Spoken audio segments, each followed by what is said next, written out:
This seminar is part of something we do every time we have a board, just to share the work that we do, the new emerging kind of issues we deal with, our contribution, but also hear from you in which direction we're marching, aspects that we're forgetting, questions that need to be answered. Here in Africa, there's so much we need to do around climate.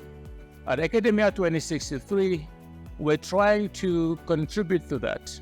We're doing that through data and analytics to clarify areas that are not very clear, to quantify ambitions, to create baseline, to help with the ex-ante analysis, to look at trade-offs that you have, and so on. Rwanda has put in place green growth policies, laws, and strategies as part of the efforts to achieve our goal of developed climate resilient and carbon neutral economy by 2050.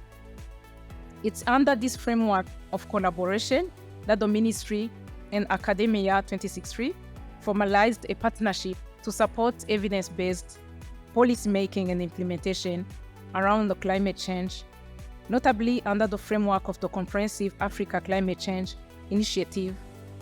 We expect academia to support Rwanda's efforts to implement the climate action through tracking, analyzing, and reporting on implementation of NDCs and the Green Growth and Climate Resilience Strategy. We will also expect the expertise and knowledge to be shared in order to strengthen capacities in using cutting-edge technological and analytical tools in addressing the effects of climate change. We assume that climate change, the first victim is agriculture. We have to work a little harder on adaptation options to minimize the costs of climate change. Now I will start with the food crop production forecast, which is using remote sensing data and artificial intelligence to predict food crop production and yield before the harvesting period. That way, countries and governments' decision and other policymakers can have now the information about what might happen in the near future with the good accuracy. At the beginning of the rainy season, we go to the satellite, interrogate it, get all the data and feed it into our model that we train and ask the model, what do you expect in terms of production based on what you've learned from the near past. We are covering so far 47 countries and 9 crops. We are looking at use of biomass based on science, technology, in order to maximize the benefits in a sustainable manner. This is our role, to provide necessary data, necessary strategic guidances that can help our countries to embrace bioeconomy and improve sustainably our economy and bring prosperity to our communities. We brought in this aspect of land consolidation. Smallholder farmers consolidated their land so that this allows them to get access to improved seeds and to other inputs at the same time. This had a positive impact on the increase of the yield in general. Another aspect is the use of irrigation.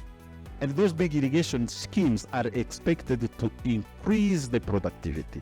And so far, we've already irrigated 68,000 hectares of land, and the scheme is still ongoing to reach the target of 100,000 hectares irrigated. I think research is also very key, and here I'm seeing a good and key role of the academia. One of the key things that I think we needed to do was to mainstream those strategies, to mainstream those plans into all other key development sectors.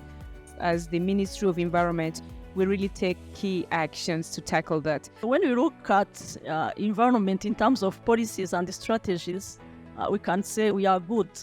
But when it comes to implementation, how shall we go for it? That's where we need maybe to look how we can establish the roadmap or frameworks in terms of implementing these strategies. This is yet another reason why AKADEMIYA2063 is so important to the continent, because it is not about every region creating its own academia. It is about academia creating the backbone of data that is necessary for the decision-making that is required for every region. I congratulate AKADEMIYA2063 for continuing to spark these policy conversations and championing data and scientific research as we create linkages and initiatives supporting our continental development agenda. I urge partners to respond to complement our efforts and to match their support with the urgency and intensity of the challenges facing Africa.